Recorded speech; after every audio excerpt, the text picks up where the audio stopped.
बिस्मिल्लाहिर्रहमानिर्रहीम। नाज़रीन, आप देख रहे हैं प्रोग्राम आज की अखबार और मैं हूं आपका मेज़बान एहसन रज़ा। नाज़रीन, आज के प्रोग्राम में हम बात करने जा रहे हैं ज़िमनी इंतखाबात के हवाले से ही। ज़िमनी इंतखाबात का मौसम है, हर तरफ ज़िमनी इंतखाबात का दौरा है। अपोजिशन हुकूमत में जानदार किस्म का टाकरा जो है जारी है। आज थरपारकर में ज़िमनी इंतखाबात होने जा रहे हैं। पाकिस्तान पीपल्स पार्टी और तहरीक इंसाफ आमने सामने हैं। देखना यह है कि किसकी पार्टी जीतने में कामयाब होगी और किसका मंशूर जो है वो कामयाब होगा। डस्का में ज़िमनी इंतखाबात हुए, मशकूक हुए, हुकूमत और अपोजिशन की एक दूसरे के ऊपर तनकीद जारी है। दोनों एक दूसरे को जिम्मेदार ठहरा रहे हैं, मगर जानना यह बाकी है कि हकीकत में जिम्मेदारी किसके ऊपर आयद होती है और कौन जिम्मेदारी लेने को तैयार नहीं है और किसको जिम्मेदारी लेनी चाहिए। इसके ऊपर तमाम मौज़ूआत पे बात करेंगे। और पहले पंजाब में गिरफ्तारियां होती थी, इस्लामाबाद में धरने होते थे। अब यही मौसम जो है सिंध में भी चल निकला है, सिंध में धरने हो रहे हैं वज़ीर आला हाउस के बाहर और जनाब आली गिरफ्तारियों का मौसम वहां पर जारी है। और एक और जो अहम मौजू है वो ये है कि आईजी सिंध मुश्ताक महर की तब्दीली की बातें हो रही हैं कि उन्हें तब्दील किया जाए। गवर्नर सिंध ने वजीर आजम को खत लिखा, वजीर आजम से बात भी की टेलीफोन पर और वजीर आजम की जानिब से भी उन्हें इशारा दे दिया गया कि मुश्ताक महर को तब्दील किया जाए, क्योंकि ये सिंध हुकूमत के लिए काम कर रहे हैं। और देखते हैं ऊंट किस करवट बैठता है। और तालीमी मैदान से भी एक मौजू को हमने शामिल किया है। CSS के जो इम्तिहानात हैं, इंग्लिश कंपोजिशन का पेपर जो है उसके मुतालिक इंतहाई खदशात जाहिर किए जा रहे हैं। उम्मीदवारों की जानिब से तहफ़्फ़ुज़ात हैं उम्मीदवारों को और कहा जा रहा है कि इंतहाई मुश्किल ज़ुबान, इंतहाई मुश्किल टेक्स्ट, इंतहाई मुश्किल अल्फाज इस्तेमाल किए जा रहे हैं। सोशल मीडिया पर खूब तनकीद हो रही है और यह भी कहा जा रहा है कि अगर चेयरमैन फेडरल सर्विस कमीशन को वो पेपर दे दिया जाए तो शायद उन्हें भी वो उस पेपर को हल करने में बहुत मुश्किल का सामना करना पड़े। और सेनेट इंतखाबात, करप्शन, बदउनवानी, महंगाई, इन तमाम बातों को भी अपने मौज़ूआत का हिस्सा बनाएंगे। और PSL की बात करेंगे तो पाकिस्तान सुपर लीग का जो है जानदार टाकरा हुआ है। पाकिस्तान सुपर लीग का मैदान सज चुका है पाकिस्तान में, तो क्रिकेट के मैदान आबाद हो चुके हैं एक मरतबा फिर से। पाकिस्तान के लिए इंतहाई खुशाइन बात यह है। तो इन तमाम बातों पर तज्जिया करने के लिए, बात करने के लिए जो शख्सियत मेरे साथ स्टूडियो में मौजूद है उनका तारुफ आपसे करा दूं तो जनाब मुनव्वर महर साहब हमारे साथ मौजूद हैं इस वक्त आज स्टूडियो में। PhD स्कॉलर हैं, तज्जियाकार हैं, तो इनकी जानिब आऊँगा।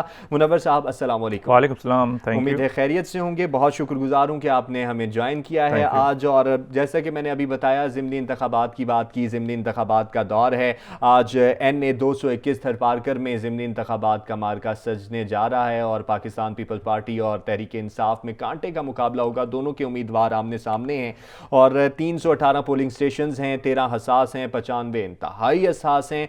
तो क्या देख रहे हैं कि आज के मार्के में कौन सी पार्टी का जो है आपको मैदान मारते हुए नजर आ रही है और कौन कौन से तरीक़ेकार इख्तियार करने चाहिए कि जो कल हमें पिछले होने वाले ज़िमनी इंतखाबात में दुश्वारियां हुई हैं उनसे बचा जा सके। थैंक यू, आपने मुझे अपने प्रोग्राम में इनवाइट किया। अच्छा, सबसे पहले तो हम ये डिस्कस करेंगे कि क्या हो रहा है और क्या होने जा रहा है, और उसके बाद फिर क्या करना चाहिए इंतज़ामिया को, क्या इंतज़ामी वो मेजर्स लेने चाहिए कि ताकि वो चीज़ें रिपीट ना हो जो जो कल हुई हैं। अच्छा, सबसे पहले तो ये है कि पीपल्स पार्टी और जो रूलिंग पार्टी है PTI, फेडरल में जो पार्टी है रूलिंग पार्टी है, दोनों के लिए स्टेक्स बड़े हाई हैं इस इलेक्शंस में। क्योंकि पीपल्स पार्टी अगर ये इलेक्शन जीत जाती है तो वो अपना वो जो वहाँ उनका रूल है, जो मैंडेट है सिंध में लोगों ने उनको दिया हुआ है, तो वो एक उसको रीइंफोर्स हो जाता है। जो उन पे तनकीद होती है कि आप गवर्नेंस नहीं करते, इश्यूज़ हैं गवर्नेंस के, उसमें तो कोई शक नहीं है, तो वो तनकीद के इश्यूज पूरे मुल्क में हैं, तो वो तनकीद थोड़ी सी डाइल्यूट हो जाएगी और वो उसको रीइंफोर्स हो जाएगा उनका मैंडेट जो 8 सालों से उनको वो मैंडेट मिला हुआ है। दूसरी तरफ जो सेंटर में पार्टी है रूलिंग पार्टी, उसके लिए भी स्टेक्स बहुत ज़्यादा हाई हैं कि ऑलरेडी आपने देखा कि पंजाब में जो है ना वो 2 इलेक्शंस हार चुके हैं। इससे पहले सिंध में पीपल्स पार्टी और PTI के दरमियान जो इलेक्शन हुआ उसमें उनको शिकस्त हुई है, तो उनको भी अपना जो एग्जिस्टेंस है, वजूद है, वो उसको जस्टिफाई करना है। अदरवाइज उनको वो और ज़्यादा एक जो उनका जो बयानियाँ है, पाकिस्तान तहरीक इंसाफ पे इस पूरी सिचुएशन में दबाव है, दबाव बहुत ज़्यादा है क्योंकि को जीतना है क्योंकि ट्रेंड जो है ना वो हारने का है तहरीक इंसाफ का, कि वो हार रही है, जो है ना वो लूजिंग एंड पे है, तो वो उसको उन्होंने तोड़ना है ताकि एक अपना वो विक्ट्री का एक मोमेंटम बना पाएँ। तो दोनों के लिए स्टेक्स बड़े हाई हैं। आपने देखा कि वहाँ पे जो इंतखाबात हुए उससे पहले बाई इलेक्शन सिंध में, उसमें पीपल्स पार्टी ने उनको शिकस्त दे दी काफ़ी बड़े बड़े मार्जिन से शिकस्त दे दी। आप पंजाब में देख लें, काफ़ी बड़े मार्जिन। उसके बाद अभी आने वाले आगे लोकल गवर्नमेंट्स के अगर बल्दियाती इलेक्शंस होते हैं तो ये ट्रेंड आपको वहाँ भी रिफ्लेक्ट होता हुआ नज़र आएगा कि जो सेंटर में पार्टी है जो तब्दीली का एजेंडा लेके आई थी, तो उसने उसकी नॉन परफॉर्मेंस की वजह से जो है ना वो अपनी वो लूज़ कर रही है इलेक्शन। अवाम में अपना जो एतमाद है जो है ना उसको वो बड़ी तेज़ी के साथ उसको खो रही है। और वो अभी उनके पास अभी 2 साल हैं। लेकिन अगर देखा जाए तो हुकूमत ये भी कहती थी कि आप इस्तीफ़ों की बात हुई, अभी पीडीएम ने इस्तीफ़ों की बात की तो हुकूमत की जानिब से ये कहा गया कि आप दें इस्तीफ़े, और इस्तीफ़े देंगे तो हम नए इलेक्शन करा लेंगे। लेकिन अगर ये हाल अभी दिखने में आ रहा है, अपोजिशन जीतती जा रही है, तो फिर इस्तीफ़े होते तो पता नहीं ना जाने किस तरह का मैदान होता। देखें, एक तो वो कहते हैं ना कि वो कॉलिंग देयर ब्लफ, ठीक है, वो ये चीज़ें सियासत में होती हैं। इतना ये कहना बड़ा आसान है, easier said than done. Election कराना इतनी कोई आसान बात नहीं है। एक कॉन्स्टिट्यूशनल क्राइसिस जो है ना क्रिएट हो जाता है, भले वो टेम्पररी हो। इतनी बड़ी इलेक्टोरल एक्सरसाइज कराना, ऐसे हालात में पॉलिटिकल पोलराइजेशन हो, ठीक है, और उसके बाद फिर उसको जीतना। अभी आप देखें कि अभी आप ट्रेंड देख लेना, ट्रेंड किस तरफ जा रहा है, इलेक्टोरल जो ट्रेंड है। तो ये कहना बड़ा आसान है कि जी आप इस्तीफे दे दें और हम करा लेंगे, इतना आसान बात नहीं है। मुआशी हालात आप मुल्क के देखें, सियासी हालात आप मुल्क के देखें, पॉलिटिकल पोलराइजेशन है इस वक्त मुल्क में। वो हमारे इंटरनेशनल बॉर्डर्स पे आप हालात देख लें तो ओवरऑल हालात जो है ऐसे नहीं कि आप इतने बड़े पैमाने पे आप अचानक से जो है ना वो इस्तीफों के बाद इलेक्शन करवाएं, और जो अपोजिशन इस्तीफे देगी वो चुप करके बैठ जाएंगे, तो वो भी तो दोबारा लड़ेंगे इलेक्शन, ठीक है, और आपकी जो परफॉर्मेंस है तो वो भी तो फिर आड़े आ जाएगी जो अभी तक है 2 साल। आपने जैसे कि कहा कि आज अगर थरपारकर में पाकिस्तान पीपल्स पार्टी सीट जीत जाती है तो बहुत ज़्यादा जो है उनका मौक़िफ़ है उनको तनकीद का निशाना बनाया जा रहा है, उसके अंदर उन्हें काफ़ी हद तक रिलीफ मिलेगा। इस हवाले से बताइएगा कि कितना हुकूमत के ऊपर प्रेशर डेवलप होगा, क्योंकि ये जो ज़िमनी इंतखाबात हैं ये सेनेट से भी रिलेट हैं, क्योंकि सेनेट के इंतखाबात भी होने जा रहे हैं, तो एक बहुत बड़ा दबाव हुकूमत की तरफ जा रहा है, सेनेट के हवाले से भी, ज़िमनी इंतखाबात के हवाले से भी और हारने के हवाले से भी। देखें, पीपल्स पार्टी को इस लिहाज से एक पॉलिटिकल माइलेज मिलेगा, एक उनको सियासी फ़ायदा होगा, या उनका जो मैंडेट है ऑलरेडी वहाँ पे वो रीइंफोर्स होगा कि उन पे जो सेंटर से तनकीद होती है पीटीआई गवर्नमेंट्स की तरफ से कि वो सिंध में उनका मिसरूल है, मिस गवर्नेंस है, अगर सिंध का अवाम उनको जो है ना वोट दे रहा है तो इसका मतलब ये है कि वो खुश है ना उनसे, ठीक है। वो हकीकत उसमें कितनी है कि अवाम कितने, लेकिन वोट जो है ना वो आपका पब्लिक ओपिनियन होता है, वो मेजॉरिटी के विल को रिप्रेजेंट करती है वोट। अगर वोट उनको पढ़ रहा है तो इसका मतलब वो कुछ ना कुछ कर रहे हैं। हुकूमत पे कितना दबाव, ठीक है। अच्छा, दूसरी तरफ यही चीज़ अगर हुकूमत हार जाती है तो उनको नुकसान होता है, उनके नैरेटिव को, उनकी क्रेडिबिलिटी को, उनकी पॉपुलैरिटी को, कि आपका जो बयानिया था इसका मतलब आप वो कुछ नहीं कर रहे, कि अवाम आपको वोट नहीं दे रहा और आप अपनी जीती हुई सीटें भी जो है ना आप हार रहे हैं। यानी आपने करप्शन का खात्मा नहीं किया, आपने महंगाई का खात्मा नहीं किया, आपने डॉलर, ये एक किस्म का रेफरेंडम है, आपके जितने भी वादे दावे किए थे वो पूरे नहीं, उनके हक में वोट जाना यानी कि वो वोट आपके खिलाफ गया है। लोग आपसे खुश नहीं हैं, उनसे खुश हैं, ठीक है। अब देखें, यहाँ पे आप कंपैरिजन कोई अमेरिकन डेमोक्रेसी या यूके या जर्मनी से तो कर नहीं सकते ना। यहाँ पे तो हम देखते हैं अंधों में काना राजा कौन सा है, बेहतर कौन परफॉर्म कर रहा है दोनों में, ठीक है ना। सिंध गवर्नमेंट की कोई गवर्नेंस आइडियल है ना, जो पीटीआई की गवर्नमेंट जो गवर्नेंस है वो कोई आइडियल है, ठीक है। अब लोग फिर देखते हैं कि इनमें से बेहतर कौन है, तो लोग फिर उसको वोट देते हैं। अगर लोग उनको वोट दिया है लोगों ने, पहले भी सिंध में जो इलेक्शंस हुए हैं सिंध के अवाम ने, तो इसका मतलब वो बेहतर परफॉर्म कर रहे हैं पीटीआई गवर्नमेंट से। अब नौशहरा में देख लें या पंजाब में देख लें, जो जीती हुई सीटें थी वो आप हार रहे हैं, तो ये सोचने का मकाम है, सोचने का मकाम करने की ज़रूरत है। कल के डस्का के ज़िमनी इंतखाबात के हवाले से भी थोड़ी सी बात करते हैं, क्योंकि ज़िमनी इंतखाबात मशकूक हो चुके हैं, अपोजिशन और हुकूमत दोनों की जानिब से एक दूसरे के ऊपर तनकीद जारी है। जबकि मुस्लिम लीग नून की जो रहनुमा हैं मरियम नवाज साहिबा, उन्होंने कहा कि मैं सीट वापस आने तक इन्हें चैन से बैठने नहीं दूंगी, अगर मुस्लिम लीग नून को कोई सीट मिलती है तो वो इनके लिए मौत से भी ज़्यादा बदतर होती है। जबकि अपोजिशन हुकूमत की बेंचों की तरफ से ये कहा गया कि ये तो अगर इनके सीटें हक में चली जाएं तो ये खुश हो जाते हैं, अगर मुखालफत में चली जाएं तो ये नाराज हो जाते हैं। तो इस हवाले से क्या कहेंगे? देखें, ये जो इंतखाबात हुए हैं, बड़ा अच्छा क्वेश्चन आपका, ये जो डस्का में जो इंतखाबात हुए हैं या पंजाब में जो बाई इलेक्शंस हुए उसमें 2 चीज़ें जो है ना हाईलाइट होती हैं। एक पॉजिटिव साइड है, दूसरी नेगेटिव साइड है इंतखाबात से, जिससे हमें सीखना है। और 2023 में जो इंतखाबात होंगे उसके लिए हमने जो है ना वो मेजर्स लेने हैं इन एडवांस। पहले पॉजिटिव साइड को डिस्कस करते हैं। देखें, डस्का के बाई इलेक्शन के बाद जो पॉजिटिव साइड सामने आई है वो ये आई है कि अवाम का अभी भी कॉन्फिडेंस है जमहूरियत के ऊपर जी। कि अवाम इतनी मुश्किलात के बाद, इतनी धांधली के एलिगेशंस और वहाँ पे जो भी मिसमैनेजमेंट है, उसके बावजूद लोग जो है ना, लोगों ने वो वहाँ पे गए हैं अपना वोट डालने के लिए। नंबर 1 चीज़ ये चीज़। नंबर 2 ये चीज़ है कि इस बार एक नया ट्रेंड सामने आया है कि अवाम ना सिर्फ अपने मैंडेट को एक्सप्रेस कर रहा है, बल्कि उसकी हिफाजत भी कर रहा है। कि जिस तरह वो वीडियोस सामने आई कि वो वोट चोरी हो रहे थे और सारी चीज़ें, अवाम ने उनको, वोटर्स ने उनको पकड़ा है और एक्सपोज किया है, तो ये एक नया एक जो है एक डायमेंशन है, नई एक चीज़ उभर के सामने आ रही है कि आइंदा जैसे फायरिंग करने वालों की वीडियो रिलीज बिल्कुल इसी तरह।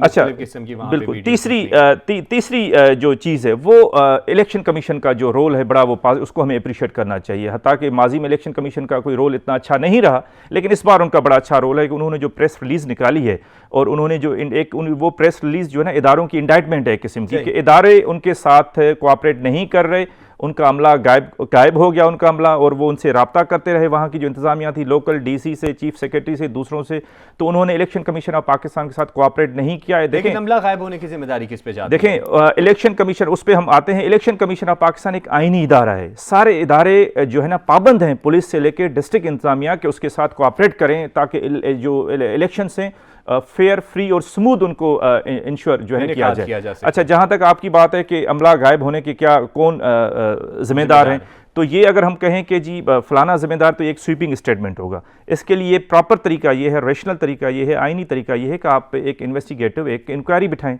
एक कमेटी बनाएं जो आवाम को बताए कि उनको किसने गायब कर दिया, खुद गायब हो गए थे या किसी ने गायब कर दिया था, तो वो जो दूध का दूध और पानी का पानी हो जाएगा। सही। इलेक्शन कमीशन तो कह रहा है कि जब तक इनके नतायज सामने नहीं आ जाते, क्योंकि रद्दोबदल का खदशा नजर आ रहा है, हमें रद्दोबदल होता हुआ नजर आ रहा है, जब तक वाज़ेह तौर पे नजर नहीं आ जाता, नतायज नहीं आते, तो हम ऐलान नतायज का रोक रहे हैं, और वाज़ेह जब हो जाएगा तमाम सिनेरियो, तो फिर हम नतायज का ऐलान करेंगे।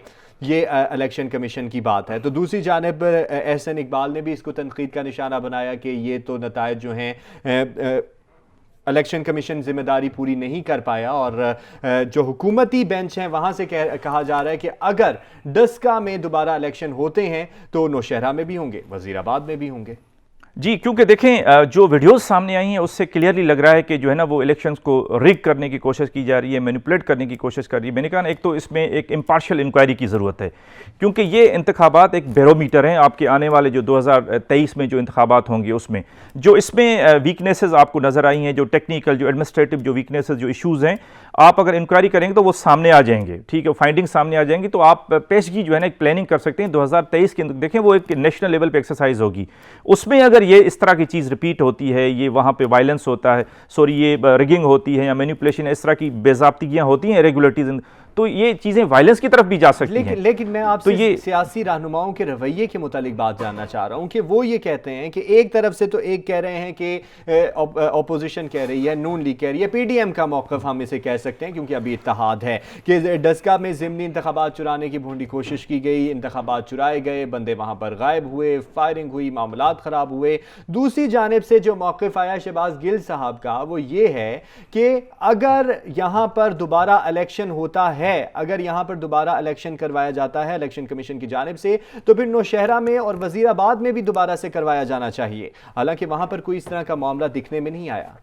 देखें, इसमें इस रवैये के मुतालिक देखें, ये इस रवैये के बारे में ये है कि हर कोई अपनी पार्टी को डिफेंड करता है। ठीक है, कि हमारे साथ जो है ना नाइंसाफ़ी हुई है, जो वीडियोस सामने आई हैं वो बड़ा एक डैमेजिंग किस्म का एक एविडेंस है, प्रूफ है, उसको जहन में रख के, या उसके अलावा वहाँ पे जो लोग मौजूद थे, तो मैं तभी कह रहा हूँ कि एक इंक्वायरी करनी चाहिए, ताकि देखिए हमने ना उनकी अभी बात सुननी है ना उनकी सुननी है अपोजिशन की, वो अपनी अपनी बात वो जस्टिफाई करेंगे, उसको डिफेंड करेंगे। ठीक है, वो दोनों को राइट है, जमहूरियत है अपनी बात को डिफेंड करने का, लेकिन इस कंट्रोवर्सी को ख़त्म करने के लिए एक इम्पार्शियल कमेटी की ज़रूरत है। ठीक है, कि आया ये एक हल्का खुलना चाहिए या सारे खुलने चाहिए, या जो भी ज़मीनी इलेक्शंस हुए हैं वो सारे जो है ना वो रिपीट होने चाहिए इस इशू के बाद। तो ये बाद में चीज़ होगी जब ये इंक्वायरी रिपोर्ट सामने आएगी, तो ये गवर्नमेंट को खुद बनानी चाहिए इंक्वायरी रिपोर्ट, इलेक्शन कमीशन को बनानी चाहिए, या सुप्रीम कोर्ट भी इस पर नोटिस ले सकती है, ताकि ये 2023 में इस तरह के वाक़यात ना हो और ये चीज़ किसी बड़े वायलेंस की तरफ, कोई तशद्दुद की तरफ ना जाए। तीसरी चीज़ एक मैं हाईलाइट करना चाहूँगा, देखें पाकिस्तान में एक बड़ा एक जो है ना पिछले 74 साल से एक बयानिया है, नैरेटिव है कि जी अवाम का जमहूरियत में कोई इंटरेस्ट नहीं है। भाई देखें, जमहूरियत को आप चलने तो दें, ठीक है। ये अवाम निकल के वोट डाल रही है, इससे ज्यादा अवाम क्या करती है, ठीक है। ये अवाम का कॉन्फिडेंस है ना इस डेमोक्रेटिक सिस्टम हालात में भी अवाम निकल तो आप अवाम को अपना जो विल है उसको एक्सरसाइज करने तो दें, आप अवाम को वोट देने तो दें। देखें, जमहूरियत को हम बड़ा मिसअंडरस्टैंड करते हैं। जमहूरियत जो है ना, जो सिस्टम है वो किसी मंजिल का नाम नहीं है, वो डेस्टिनेशन का नाम है। जमहूरियत एक अमल का नाम है। ये बड़ा एक टाइम कंज्यूम, एक स्लो प्रोसेस है, इसको आप चलने दें। देखें यूके, यूरोप, जिनकी हम मिसालें देखें कि बड़ी उनकी एडवांस और मैच्योर जमहूरियत है, क्या वो 20-25 साल में हुई है? उनको 200, 300 साल लगे हैं जो है ना इस मैच्योर जो है ना वो डेमोक्रेसी को इवॉल्व करने के लिए। तो जमहूरियत आहिस्ता आहिस्ता इवॉल्व होती है। ये इलेक्शन चलते रहें, अवाम अपना पब्लिक ओपिनियन एक्सप्रेस करता रहे, सियासतदान भी मैच्योर होंगे, अवाम भी मैच्योर होगी कि अपना वोट किसको डालना है, रिस्पॉन्सिबिलिटी के साथ वो वोट डालेंगे, तो ये इससे सिस्टम जो जमहूरियत का है वो मैच्योर होगा। जमहूरियत और अथॉरिटेरियन और डिक्टेटरशिप में यही तो डिफरेंस होता है ना कि जमहूरियत इवॉल्व होती है, जमहूरियत को टाइम लगता है, और जो डिक्टेटरशिप है वो आप एक रात में जो है ना आप मार्शाला लगा दें, आप डिक्टेटर बन जाए। जमहूरियत ये नहीं चीज हो सकती। और पाकिस्तान को जो चीज सूट करती है प्रोसेस है। देखिए, उसको आपने जमहूरियत को आपने नरिश करना होता है, आपने नर्चर करना होता है, ठीक है, ताकि उसकी जड़ें अवाम में देखें, अगर पाकिस्तान जैसे multi ethnic, multi lingual, multi religious country में जमहूरियत ही सोल्यूशन है हमारी बका का। अगर हम इस रियासत को इकट्ठा रखना चाहते हैं तो जमहूरियत के अलावा और कोई सोल्यूशन नहीं है। अगर आप जो तनकीद करते हैं, कहते हैं जी पाकिस्तान की जो जमहूरियत है एलिटिस्ट है, तो मेरा जवाब ये है कि मोर डेमोक्रेसी। जो कहते हैं पाकिस्तान की जमहूरियत वीक है, तो भी मेरा जवाब है कि मोर डेमोक्रेसी। जो कहते हैं कि पाकिस्तान की जो जमहूरियत है करप्ट है, तो उसका जवाब भी है मोर डेमोक्रेसी। जो कहते हैं पाकिस्तान की जमहूरियत डिसफंक्शनल है, तो उसका जवाब भी, उसका सोल्यूशन भी मोर डेमोक्रेसी है, ना कि जमहूरियत को ख़त्म किया जाए, ठीक है। हमारे जैसे कंट्री को जमहूरियत के अलावा और कोई सिस्टम सूट नहीं करता। हमने बड़े तजर्बे करके देख लिए हैं, पिछले 70 साल में मुल्क हमारा टूट गया। तो ये इस सिस्टम को खुदा के वास्ते चलने दें, लेकिन अगर और मैच्योर होने दें। तरफ से पीटीएम की तरफ से जो मुतालबा किया जा रहा है कि इमरान खान साहब इस्तीफा दें, इमरान खान साहब इस्तीफा दें, इमरान खान साहब इस्तीफा दें और दोबारा से इलेक्शन कराएं, तो क्या इससे जमहूरियत के ऊपर कोई असरात मुरतब होंगे, या जमहूरियत फ्लोरिश करेगी, या फिर जमहूरियत के ऊपर कोई कदगन लग जाएगा? देखें, यही तो जमहूरियत की ब्यूटी है कि जमहूरियत ही वो सिस्टम है जिसमें स्पेस होती है तनकीद करने की गवर्नमेंट के ऊपर, ठीक है। ये यहाँ पाकिस्तान में कोई मनार्की तो नहीं है, कोई किंगडम तो नहीं है पाकिस्तान के, आप प्राइम मिनिस्टर पे तनकीद नहीं कर सकते, वो उनका राइट है। अगर वो समझते हैं कि प्राइम मिनिस्टर परफॉर्म नहीं कर पा रहा, तो वो उसको मुतालबा करते हैं कि आप रिज़ाइन कर दें। लेकिन प्राइम मिनिस्टर को कोई गन पॉइंट पे तो वो रिज़ाइन नहीं ले रहे ना उनसे, तो प्राइम मिनिस्टर रिज़ाइन ना करे, परफॉर्म करें, ठीक है। उनको गलत साबित करें कि आप मेरा जो रिज़ाइन है, जो डिमांड करें, वो आप गलत कर रहे हैं, मैं तो अच्छा प्राइम मिनिस्टर हूँ, तो आप अपने अमल से उसी, तो ये चीज़ें चलती रहती हैं। अपोजिशन देखा जाए तो इस जवाब के इस सवाल के रद्द अमल में जो जवाब आता है वो तो ये आता है कि आप चोर हैं, आप करप्ट हैं, आप मुझसे क्या सवाल पूछते हैं? अगर आपसे सवाल पूछने ही है तो हम इसका जवाब 5 साल बाद देंगे। देखें, जमहूरियत में मैंने कहा ना कि ये डिफरेंस ऑफ ओपिनियन, क्रिटिक, तनकीद, ये चीज़ें, जमहूरियत इज़ अ नॉइजी सिस्टम, ठीक है। यही तो चीज़ है ना जो उसको डिस्टिंग्विश करती है फ्रॉम किंगशिप या हेरिडिटरी रूल जो होता है, जो दूसरे non democratic forms of government होते हैं। वहाँ पे तनकीद, वहाँ पे इस तरह का बहस मुबाहिसा, इस तरह की डिबेट डिस्कशन अपोजिशन की, गवर्नमेंट के उसमें कोई गुंजाइश ही नहीं होती, ठीक है। उसमें वन मैन रूल होता है, पावर कंसंट्रेट होता है। ये जमहूरियत ही होती है जिसमें ये सारी चीज़ें होती हैं। ये अच्छी चीज़ है जो है ना, इससे जमहूरियत इवॉल्व होती है, इससे जमहूरियत आगे चलती है। जो ना जमहूरियत, मैंने कहा ना कि एक नॉइजी एक प्रोसेस है, एक स्लो प्रोसेस है, उसको टाइम दें मैच्योर होने के लिए। सही, आपने जमहूरियत की बात की है तो थोड़ी सी जमहूरियत के ऊपर और बात करते हैं। तो नौशहरा में पीटीआई की शिकस्त पर वज़ीर आला खैबर पख्तूनख्वा का नोटिस भी है कि किस वजूहात पे पीटीआई को शिकस्त हुई। तो और दूसरी जानिब देखा जाए तो परवेज़ खटक के जो भाई हैं लियाकत खटक, उन्हें सूबाई वज़ीर आपाशी का कलमदान दिया गया था वहाँ पर, तो वो वापस ले लिया गया क्योंकि उन्होंने, कहा जा रहा है कि उन्होंने लीगी उम्मीदवार की हिमायत की है। तो ये किस तनाजुर की जमहूरियत है? देखें, ये बड़ा अच्छा उनका जो आपने वज़ीर आला का जिक्र किया कि उन्होंने नोटिस लिया। देखें, जो मैच्योर पॉलिटिकल पार्टी होती है या जो मैच्योर जो सियासी लीडर होते हैं ना, वो हमेशा यही करते हैं कि जब उनको शिकस्त होती है, अवाम उनको वोट नहीं देता, तो वो ये करते हैं कि they go back to the drawing board, और वहाँ पे देखते हैं कि उनसे क्या गलतियाँ हो गई हैं और आगे वो क्या क्योंकि ये एक दिन का तो काम नहीं है ना, ये फिर इलेक्शंस होते रहते हैं, आपको दोबारा मौका मिलता रहता है। ये नहीं कि आपने एक बार हार दिया तो आप पूरी ज़िंदगी हारते रहेंगे।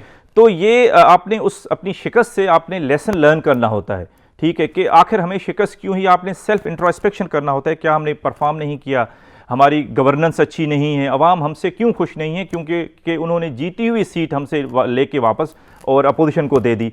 तो ये सोचने का, एक सोल सर्चिंग करने का एक टाइम होता है। तो ये बड़ा अच्छा, मैं उसको अप्रिशिएट करूंगा कि अगर पीटीआई देखें, अभी भी 2.5 साल तकरीबन बाकी हैं, अभी भी all is not lost for the ruling party, कि वो अपने रिफ्लेक्ट करे, एक कमेटी बनाए कि जो निशानदगी एक पॉइंट आउट करे कि हमें शिकस्त क्यों हुई है बाई इलेक्शंस में, उसके क्या महरक़ात हैं, क्या वजूहात हैं, जो वो फाइंडिंग्स हैं उसकी रोशनी में वो अपना कोर्स करेक्शन करे, उनको इम्प्रूव करे अपनी गवर्नेंस को, परफॉर्मेंस को। तो अभी 2023 में ज़रूरी नहीं कि ये दोबारा हार जाएं, दोबारा रीइलेक्ट होकर भी आ जाते हैं। देखें, अवाम को जो अच्छा परफॉर्म करेगा, अवाम उसको जो है ना वापस ले आएगा इक़्तिदार में। सही। लेकिन परवेज़ खट्टक के भाई जो हैं लियाकत खट्टक को भी तो उनकी सीट से हटाया गया है इस इल्ज़ाम में कि उन्होंने नून लीग की हिमायत की।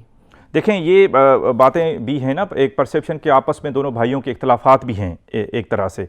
और जो उनके आपने भाई का जिक्र किया, उन्होंने कोई प्रोएक्टिव वहाँ पे रोल प्ले नहीं किया पीटीआई का मेंबर होते हुए कि वहाँ पे कोई इलेक्शन मुहिम चलाए या उनकी सपोर्ट करे अपने उम्मीदवारों की, या आवाम को मोबिलाइज़ करे। वो खामोश रहें, वो साइड पे रहें।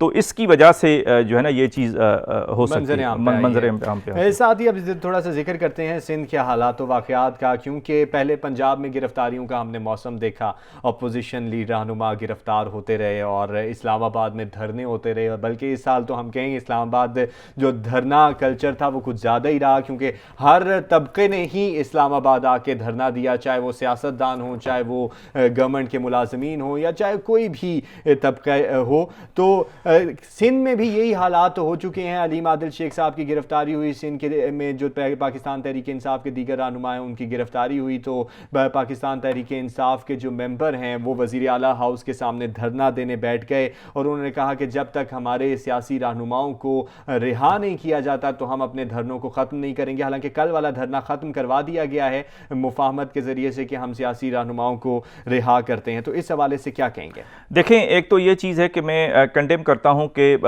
सियासत में, जमहूरियत में पॉलिटिकल विक्टिमाइजेशन की कोई जगह नहीं होती कि आप किसी सियासी हरीफ को खामखा, अगर वो कानून की वायलेशन करता है आप उसको जरूर बंद कर दें गवर्नमेंट को। लेकिन अगर देखा जाए तो अलीम आदिल शेख भी तो अपने पोलिंग स्टेशन पर गए और हथियार लेकर गए और वो तमाम वीडियोस मंजर आम पर हैं, इससे कैसे डिनाई किया जा सकता है? बिल्कुल मैं उसी तरफ आता हूं कि अगर आज ये जो केस है, ये जो स्पेसिफिक केस है, इसमें वायलेशन हमें नजर आ रही है। जिस तरह आपने जिक्र किया कि अलीम आदिल शेख वहां पे गए और वहां पे जो है ना उनके जो लोग हैं वो वहां पे बदमाशी कर रहे हैं, लोगों को हैरेस कर रहे हैं। तो ये इलेक्शन कमीशन का जो रूल्स हैं, इलेक्शन रूल्स हैं, या उनकी जो उम्मीदवार जो है वो जो बिल्कुल नहीं जा सकता, तो ये उसकी क्लियर उसकी वायलेशन थी और उसको गिरफ्तार करके एक जो है वो कानून की रिट वहां पे इस्टेब्लिश करने की कोशिश की गई है। लेकिन जो ये चीज़ें होती हैं, पॉलिटिकल वेंडेटा जिसे आप कहते हैं, एक उसकी बदले की एक किस्म की सियासत, पॉलिटिकल विक्टिमाइजेशन सियासत के नाम पे, ये नहीं होनी चाहिए। हमें 90s के ज़माने से बाहर निकल आना चाहिए। देखें, इससे सियासतदान सिर्फ एक फ़र्द वाहिद बदनाम नहीं होता। इस तरह की पॉलिटिकल विक्टिमाइजेशन से, आपस में खामखा की रस्साकशी से डेमोक्रेसी जो है ना वो डिस्क्रेडिट होती है, बदनाम होती है अवाम की नज़र में। और जो दूसरी जो कुव्वतें हैं जो उस तार में होती हैं कि वो चीज़ें वीक हो तो हमें स्पेस मिले, तो उनको मौका मिलता है। तो आप उनको मौका क्यों देते हैं?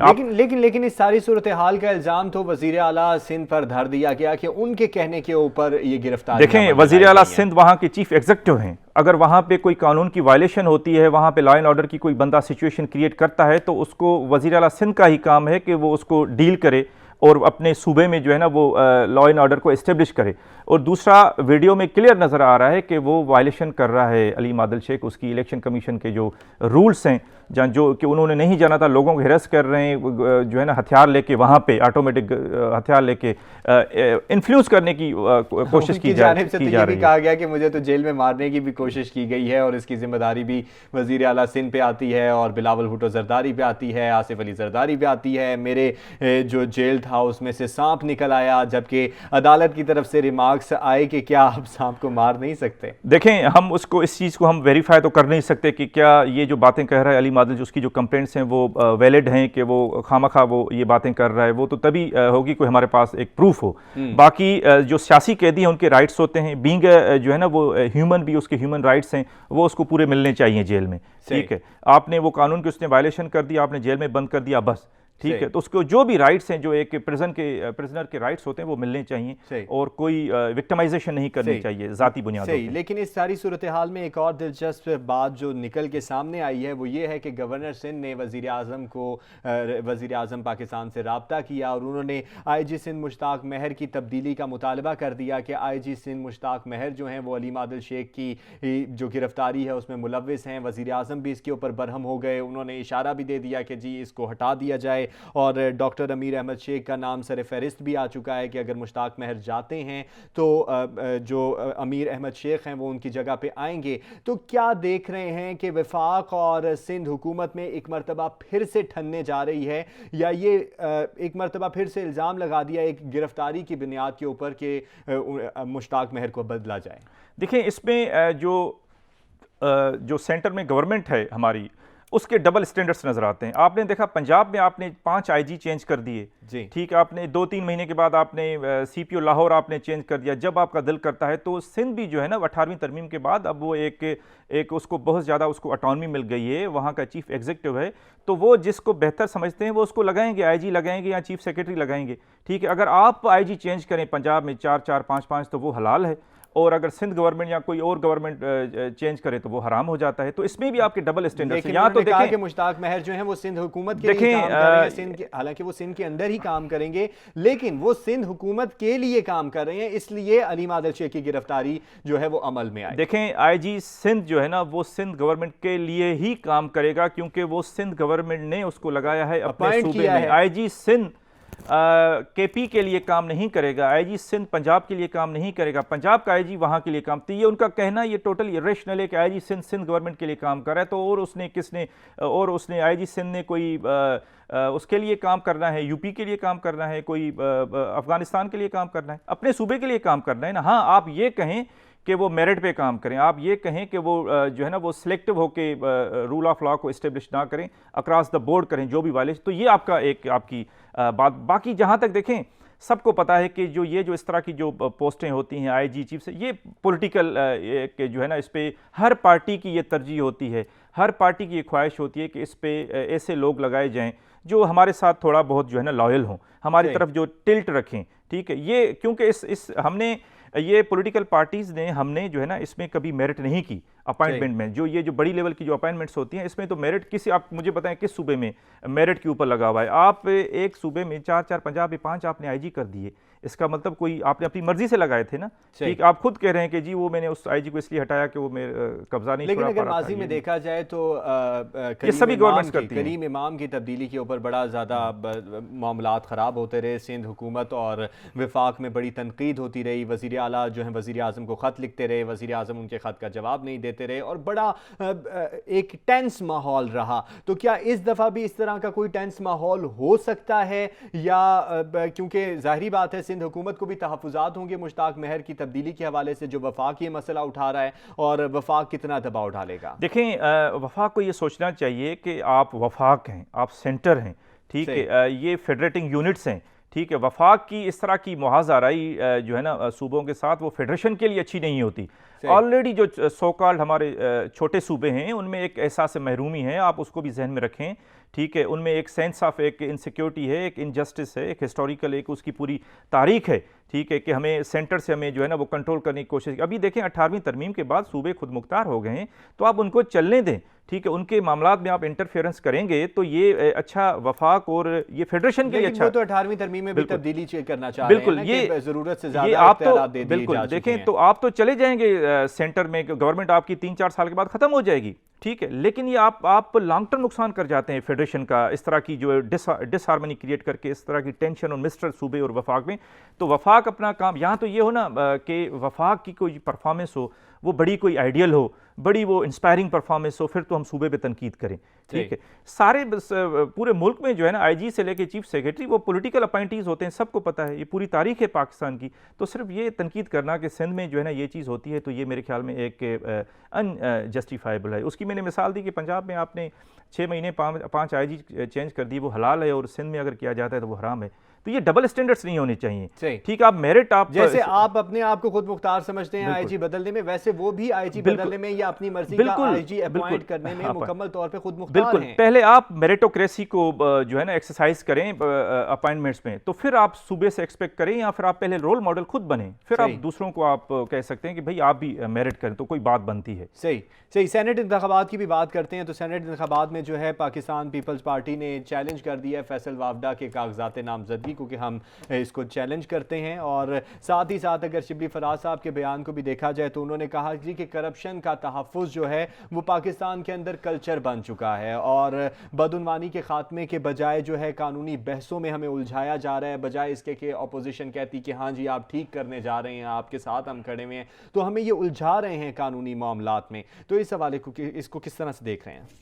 देखें, ये जो बाई इलेक्शंस हुए हैं, इसके बाद ये जो सेनेट के जो इंतखाबात जिनका आपने जिक्र किया, उनकी जो इंपॉर्टेंस और सिग्निफिकेंस और ज़्यादा वो बढ़ चुकी है, जो है ना बढ़ चुकी है, क्योंकि जो पॉलिटिकल टेम्परेचर है वो बहुत ज़्यादा हाई हो चुका है।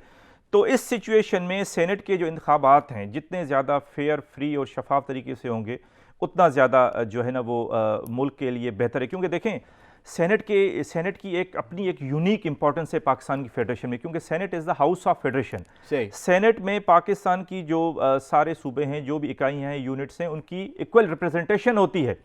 अगर उसमें भी आप वो जो है ना वो मंडी लगाएंगे और ख़रीदो फरोख्त करेंगे, ठीक है, और पैसे चलेंगे और अवाम के नुमाइंदे उस तरह से आएंगे, तो ये वहाँ पे अवाम के आके इंटरेस्ट को तो सर्व नहीं करेंगे ना, वो तो आके अपने इंटरेस्ट को सर्व करेंगे। तो सेनेट में जो है ना आप जो टिकट दें वो मेरिट पे दें। दूसरी आप ट्रेंड देखें कि सेनेट में ऐसे लोगों को टिकट ना दिया जाए कि एक बंदा पंजाब का हो, वो सिंध के उस पर सीट पे वो सेनेट में आ जाए, या एक सिंध का बंदा वो पंजाब के उस पर आ जाए, तो ये भी गलत चीज़ है। भाई, सेनेट आपने बनाई इसलिए थी बाय कैमरल लेजिस्लेचर, यानी कि जो नेशनल असेंबली है वहाँ पे पॉपुलेशन के हिसाब से आपकी जो सीट्स होंगी सूबों की, और बराबरी की सतह पे सेनेट में इक्वल। अगर वहाँ पे भी सिंध की सीट पे पंजाब का बंदा आ जाए, तो ये तो जो उसकी स्पिरिट है उसको तो आपने किल कर दिया। अगर पंजाब की सीट पे सिंध का बंदा आ जाए तो आपने उसकी स्पिरिट को मार दिया। जो सेनेट की स्पिरिट है कि वहाँ पे उस सूबे से लोग आएंगे। तो ये जो पॉलिटिकल पार्टीज हैं उनको भी मेरिट पे जो है ना वो टिकट्स देनी चाहिए। मेरिट को किस तरह से कायम किया जाएगा? क्योंकि अगर हुकूमत को देखा जाए तो वो यही बात करती है करप्शन हो रही है, करप्शन हो रही है, करप्शन हो रही है, बदउनवानी हो रही है, बदउनवानी हो रही है, बदउनवानी के खात्मे के बजाय कानूनी बहस में उलझाया जा रहा है। इस तरह के बयानात हुकूमत की तरफ से देखने को मिलते हैं। अपोजिशन की तरफ देखा जाए तो वो कहते हैं कि जी हुकूमत जो है वो अपनी ज़ाती मुफादात के लिए कर रही है, ज़ाती मुफादात के लिए इनको लग रहा है जी कि इनकी सीटें कम हो रही हैं, इस वजह से ये शो ऑफ हैंड करा रहे हैं, इनको लग रहा है कि हालात इनके खिलाफ चले जा रहे हैं, इसलिए ये मामलात इस तरह के उठा रहे हैं और ऑर्डिनेंस जारी कर रहे हैं। और ऑर्डिनेंस भी इन्होंने गलत जारी किया, वो एक गलत स्पिरिट था। तो मेरिट किस तरह से कायम होगा? क्योंकि मेरिट को कायम करने की अभी तक किसी ने बात नहीं की। देखें, इसमें कोई शक नहीं है कि हमारे जो मुल्क में ये जो पॉलिटिकल पार्टीज़ हैं उनको भी अपने अंदर डेमोक्रेसी की बहुत ज़्यादा सख्त ज़रूरत है। कि सबसे पहले तो इंटरनल मेरिट तो तब आएगा ना जब पहले पॉलिटिकल पार्टी के अंदर इंटरनल डेमोक्रेसी होगी, यानी कि जो हेड ऑफ पॉलिटिकल पार्टी है उसके लिए इलेक्शंस होंगे। जो नहीं होता, यहाँ पे एक डायनेस्टिक सिस्टम है कि उसी फैमिली से एक बंदा मरेगा तो फिर दूसरा आएगा, फिर तीसरा, वो उसमें वो सिस्टम एक चलता रहता है। तो इससे मैंने कहा ना कि इससे जो रूह है डेमोक्रेसी की, स्पिरिट है, उसको नुकसान पहुँचता है। दूसरी चीज़ कि जब पार्टी के अंदर, पॉलिटिकल पार्टीज़ के अंदर जमहूरियत नहीं होगी तो वो बाहर क्या मेरिट करेंगे? तो ज़ाहिरी बात है फिर उस सिस्टम में एक, जैसे कहते हैं ना कि सिस्टम ऑफ एक पैटर्नेज, फिर आप देखते हैं कि आपके साथ लॉयल बंदा कौन सा है। ये क्वालिफिकेशन आप देखते हैं जब आप किसी को सेनेट टिकट देते हैं कि मैं उसको दूं। फिर आप देखते हैं कि आपकी चापलूसी ज़्यादा कौन करता है, आप उसको देखते हैं। फिर आप देखते हैं कि आपका ATM कौन बन सकता है, फिर आप उसको सेनेट का टिकट देते हैं। मेरिट पे आप फिर नहीं देखेंगे। मेरिट पे आप तब देखेंगे जब मेरिट अपने घर से शुरू करेंगे। पॉलिटिकल पार्टीज़ के अंदर जो है ना वो एक इलेक्शंस होंगे, ठीक है, तब एक। और दूसरी चीज़ देखें, इस मुल्क में जो अवाम के जो इश्यूज़ हैं वो बहुत ज़्यादा हैं। लोग मर रहे हैं जो है ना गुर्बत की वजह से, बीमारी की वजह से, जहलियत वजह से, महंगाई की वजह से। इन पॉलिटिकल पार्टीज़ को सोचना चाहिए कि सियासत, पॉलिटिकल पार्टीज़ बनाने का मकसद और रियासत, इन सब का मकसद एक होता है, वो होता है पब्लिक सर्विस, वो होता है अवाम को गवर्नेंस देना। क्योंकि आप अवाम के टैक्स के पैसे पे आके जो है ना आपको तनख्वाहें मिलती हैं, वो चाहे सेनेट में हो चाहे नेशनल असेंबली के मेंबर्स हों। तो सिर्फ आप आपस में पॉलिटिकल टग ऑफ वॉर में लगे रहेंगे, सियासी रस्साकशी में रहेंगे, तो अवाम ने जिस काम के लिए आपको वहाँ पे भेजा है वो काम कौन करेगा? अवाम के जो बुनियादी मसले हैं, मसाइल हैं, उनको कौन सॉल्व करेगा? मसाइल तो वहीं के वहीं हैं, महंगाई दिन ब दिन बढ़ती चली जा तो रही इससे है, ये होगा बिल की कि कीमत अगर बढ़ गई है, पेट्रोल की कीमत बढ़ गई है, जो ग़िज़ाई अजनास हैं उनकी कीमत बढ़ गई है। अवाम की तो कोई बात नहीं करते, ना अवाम की बात करते हैं, ना मेरिट की बात करते हैं, अपने मुफादात की बात। देखें, इससे ये होता है कि जब जो पॉलिटिकल पार्टी पावर में आती है, अगर वो परफॉर्म नहीं करती, तो मैंने अर्ज़ किया कि वो तो 3-4 साल के बाद चली जाती है। नुकसान जो है ना जमहूरियत को होता है, जमहूरियत डिस्क्रेडिट होती है। लोग ये समझते हैं कि ये जो जमहूरियत के जो डेमोक्रेसी का जो सिस्टम है वो परफॉर्म नहीं करता, उससे हमें कोई फ़ायदा नहीं होता। ठीक है, तो फ़ायदा तो तब होगा ना जो नुमाइंदे हैं वहाँ पे आके परफॉर्म करेंगे, और आवाम जब डेमोक्रेसी का जो फ्रूट है वो उसको एंजॉय करेगा, तो फिर उसका उस सिस्टम पे ज़्यादा कॉन्फिडेंस होगा। तो ये इन पॉलिटिकल पार्टीज़ को सबको चाहिए कि इलेक्शन लेने के बाद, इलेक्शन होने के बाद, वोट लेने के बाद, ताकत में आने के बाद आपका जो पहला और आखिरी काम होता है वो होता है पब्लिक सर्विस, आवाम के लिए कानून साजी करना, आवाम की ज़िंदगी को आसान बनाना, आवाम के मसाइल को हल करना, ना कि आपस में सियासी रसाकशी में 5 साल गुजार के चले जाना और फिर दोबारा जो है ना इलेक्शन लड़ना। ये मकसद नहीं है सियासत, रियासत या जमहूरियत का। सही, लेकिन अभी तक अवाम तक कोई फ्रूट पहुंचा नहीं डेमोक्रेसी का, क्योंकि देखा जाए तो पिछले 2.5 सालों में किसी किस्म की कानून साजी भी नहीं हो पाई। देखें, मैंने आपको अर्ज़ किया ना कि ये जो सिस्टम है ना ये बड़ा टाइम कंज्यूम है। फ्रूट पहुंचा भी है, ऐसी बात नहीं कि फ्रूट, देखें जो आप देखें भुट्टो से हम शुरू करते हैं। जब पहली बार जमहूरियत का पाकिस्तान में आगाज़ हुआ तो बहुत ज़्यादा रिफॉर्म्स हुए, जो है ना एक जो अवामी सियासत है वो उसी ने इंट्रोड्यूस करवाई। शनाख्ती कार्ड, पासपोर्ट, काफ़ी लोग बाहर गए, पाकिस्तान न्यूक्लियर ताकत बना, एजुकेशन में लेबर लॉज, काफ़ी चीज़ें हुई, तो वो एक अवाम को फ़ायदा भी हुआ। उसके बाद जो नवाज़ शरीफ हैं वो जब आए तो मोटरवेज़ बने, डेवलपमेंट हुई, अवाम को फ़ायदा हुआ। बेनज़ीर ने आके कंट्रीब्यूट किया, तो डेमोक्रेसी ने डिलीवर भी किया है। पाकिस्तान आइन बनाया, मौजूदा हुकूमत का कंट्रीब्यूशन कहाँ तक? मौजूदा हुकूमत का जो कंट्रीब्यूशन है वो मैं समझता हूँ हुकूमत में आने से पहले ज़्यादा था, कि उन्होंने अवाम को मोबिलाइज़ किया था। अवाम जो मिडिल क्लास है जिसका इंटरेस्ट ख़त्म हो गया था सियासत में, उन्होंने उसको आके रिवाइव किया था, और लोगों ने, PTI गवर्नमेंट ने जो लोगों को मोबिलाइज़ किया उसकी वजह से बढ़ चढ़ के हिस्सा लिया इलेक्शंस में 2013 के और 2018 के। तो ये पावर में आने से पहले उनकी ज़्यादा कंट्रीब्यूशन, उसके बाद जो है ना जब वो पावर में आए हैं तो हालात बदल गए हैं। वो तब्दीली हमें नज़र नहीं आई जिसका जो है ना हमें उम्मीद थी, तवक्को थी, और जो उन्होंने वादा किया था। अभी भी 2.5 साल बाकी हैं, अभी भी कुछ नहीं गया। अभी भी आप अपना किबला दुरुस्त कर लें, अगर आप परफॉर्म करें तो आपका जो इमेज है, आपकी जो गिरती हुई पॉपुलैरिटी है वो बहाल हो सकती है।